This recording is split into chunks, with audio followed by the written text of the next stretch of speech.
రాష్ట్ర anti narcotics bureau బలోపేతానికి అవసరమైన ప్రణాళిక రూపకల్పనలో పోలీసు శాఖ నిమగ్నమైంది. టీఎస్ న్యాబ్లో పరిధిలో ఇప్పటికే ఏర్పాటైన పోలీస్ స్టేషన్లకు సరిపడా సిబ్బంది, వాహనాలు, ఉపకరణాలు సమకూర్చడంపై దృష్టి సారించింది. ఒక్కో స్టేషన్కు 2 ఇన్స్పెక్టర్లు, 4 ఎస్ఐలతో పాటు 40-50 మంది కానిస్టేబుళ్లను నియమించాల్సిన అవసరం ఉందని ఉన్నతాధికారులు అంచనా వేస్తున్నారు. ఇందుకోసం ఇతర విభాగాల సిబ్బందిని సైతం నియమించుకోవటంపై దృష్టి సారించారు. అలాగే ఒక్కో ఠాణాకు 3-4 వాహనాలు అవసరముంటాయని భావిస్తున్నారు. టీఎస్ న్యాబ్ను బలోపేతం చేసేందుకు అవసరమైన ప్రణాళిక రూపొందించాలని సీఎం రేవంత్ రెడ్డి ఇటీవల ఆదేశించారు. దీనికి తోడు పూర్తిస్థాయి డైరెక్టర్గా అదనపు డీజీపీ సందీప్ శాండిల్యాకు బాధ్యతలు అప్పగించారు. టీఎస్ న్యాబ్ బలోపేతానికి అవసరమైన నిధులతో కూడిన నివేదిక రూపొందించే పనిలో సందీప్ శాండిల్యా నిమగ్నమయ్యారు. వాస్తవానికి గత జనవరిలో అప్పటి సీఎం కేసీఆర్ పోలీస్, ఎక్సైజ్ శాఖలతో సమీక్ష నిర్వహించి మాదక ద్రవ్యాలపై ఉక్కుపాదం మోపాలని సూచించారు. ఆ తర్వాత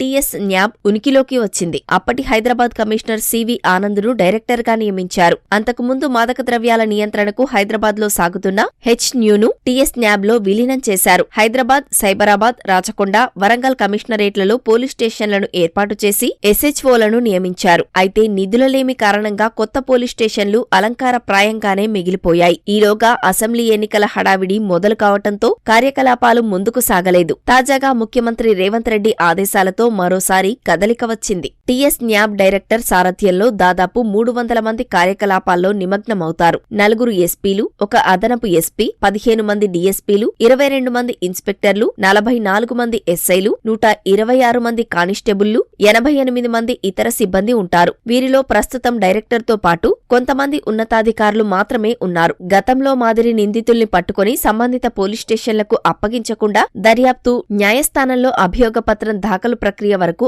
అంతా టీఎస్ న్యాబ్ ఆధ్వర్యంలోనే జరగనుంది. టీఎస్ న్యాబ్లో నమోదయ్యే కేసుల విచారణకు ఫాస్ట్ ట్రాక్ న్యాయస్థానాలను ఏర్పాటు చేసేందుకు అధికారులు యోచిస్తున్నారు.